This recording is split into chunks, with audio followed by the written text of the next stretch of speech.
Welcome to Authors Innovators 2024, continuing our theme of storytelling, the persuasive entrepreneur. We're talking today with Marcia Dawood as part of our segment, Changing the Story, Reimagining Responsibility as Leadership.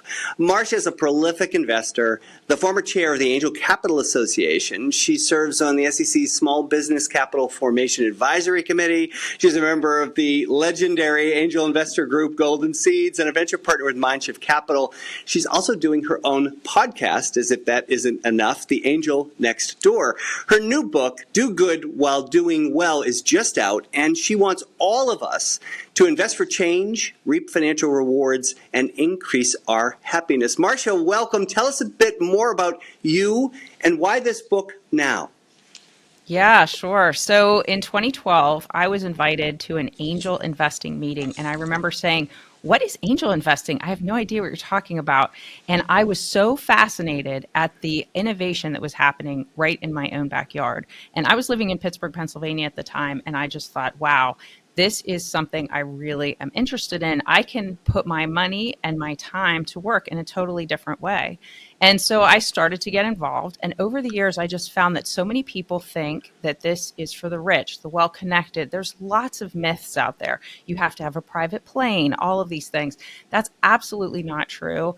And nowadays, people can invest for as little as $50 using equity crowdfunding. So everybody, or really anyone who has an internet connection and a bank account, can get involved if they really want to. And there are so many amazing innovations that are happening out there. And I just thought, you know what? People need to know about this asset class. We have an awareness problem. And I think the more people that know about it, the more they'll want to get involved to invest in the changes that they want to see in the world. Terrific. So, Marcia, this is really about, you're a bit of an evangelist in this book, and it's both very readable but also digestible. So you can read a chapter, put it down. You're really passionate and have been for a long time about helping entrepreneurs, particularly overlooked and first-gen entrepreneurs.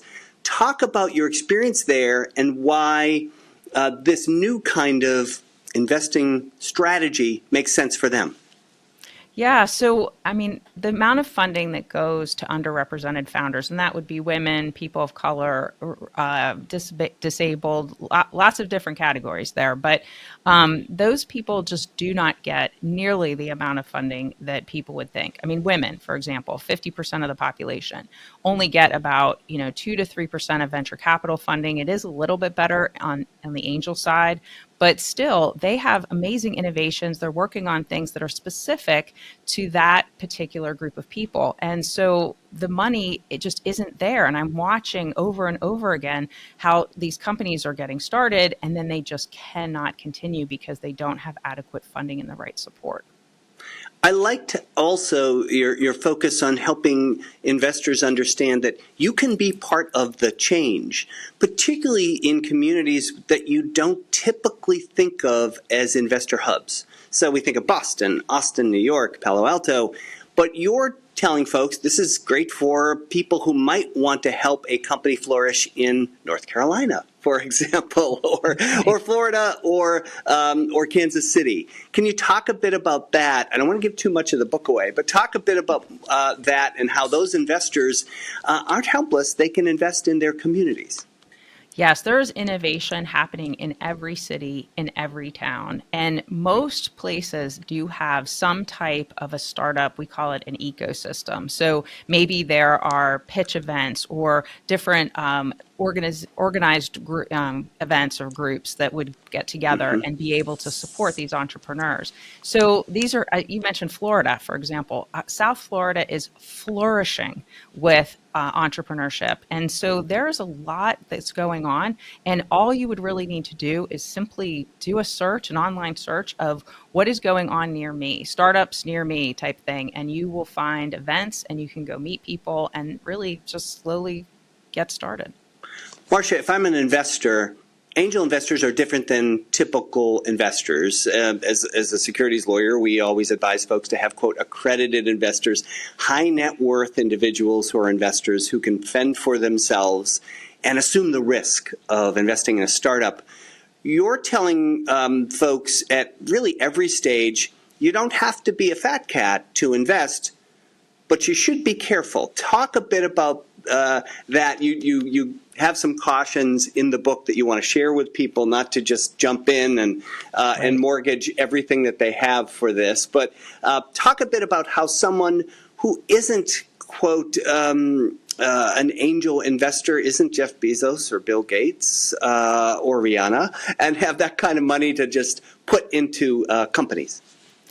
Yeah, so there is the accredited investor definition. So if people are going to invest directly into a private company, they do have to hit a certain level of income or wealth. $200,000 if you are an individual, $300,000 in income if you're using a partner, or $1 million in net worth minus your home.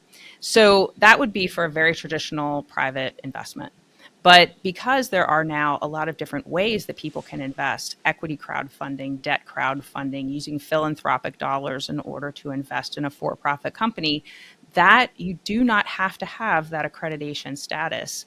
And so that is why it's being opened up to more people. So the way I look at it is I think, oh my gosh, what if I had known about this when I was like 25, just coming out of college, getting my first job, didn't really have a lot of money, but thought, wow, I could put $100 or maybe $200 a year towards something that I care about. And maybe I could start to learn and get involved and maybe watch the company grow, help them to, with their marketing, maybe some social media, those types, really small things, but start to learn, start to build it up so that then by the time I was a little older and maybe had some extra money that I could invest, then I could go and invest on a bigger scale. But I love this now because this just wasn't even accessible until 2016, because that's when the Securities and Exchange Commission changed the rules to allow people to have just that little bit of equity for a small dollar amount.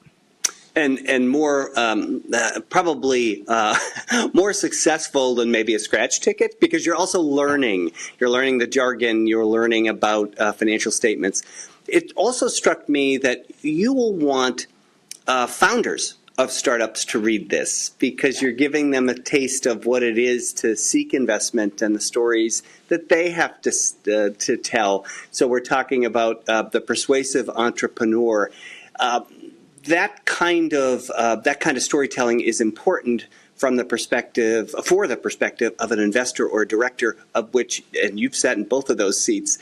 Talk a bit about, to that founder when she's getting started, why should a founder who's developing a financing strategy want to read this book?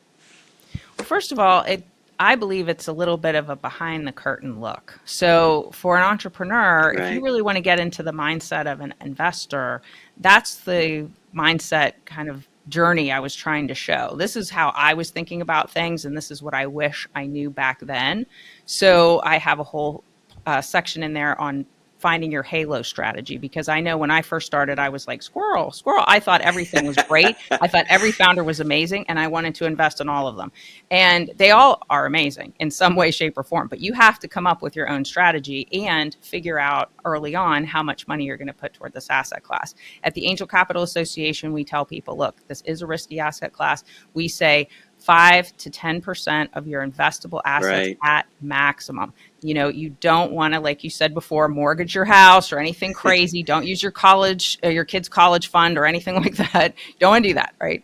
But you can get started and you can, participate in this asset class. And for entrepreneurs, I really wrote the book because I just watched them struggle so much to fundraise.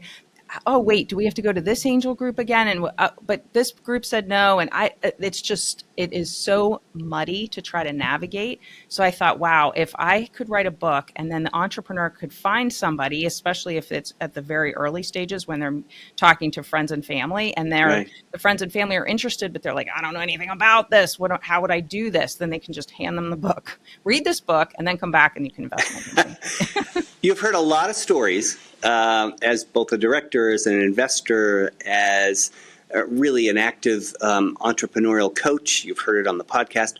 What makes for a compelling story, Marcia? What are the kind of things that grab your attention? You contrasted your approach when you first started. Oh, all these stories sound great. What have you learned about what's important for a story? I think the number one thing is you want to find a company that is solving a big problem. You don't Okay. want to have a company that is a solution in search of a problem, because when that big problem is so sticky that the solution is so good, everybody will want to use it, or at least everybody in who has whatever particular Yeah. situation. So if you find that entrepreneur who is super passionate because they had to live through the hardship of not having said solution, and now they're like, look, I saw this gap in the market. This doesn't exist out there the way that we want it to make it easier for people. That is when you're like, wow, now you have something. This is scalable. This is something that people will use and get really behind. It's a story, right? It's Mhm. you're telling them to build the narrative, which I love. You also lean in and talk a bit more about legacy and investors. And I'm not going to give it away, but you talk about Ben Franklin. How is he in this book? Yes. Well, okay. I'm a Pennsylvania girl at heart. I lived there most of my life, right? So Ben Franklin was always, a prominent figure. And I'm just always fascinated to learn about all the things that this man did. It was just incredible. And there was a book written by Michael Meyer, Ben Franklin's Last Bet. It's a fabulous book. It Everybody should is. read it. It is. And I just equated like, wow, he was really the first angel investor, if you think about it, like in Pennsylvania. He decided that he was going to make some bets on what was going to happen in the future and bet on entrepreneurship. And I just thought, wow, that's such a cool story. And I won't go into his whole background, but people should read my book they can find out a little bit of the story, and of course read Michael Meyer's book.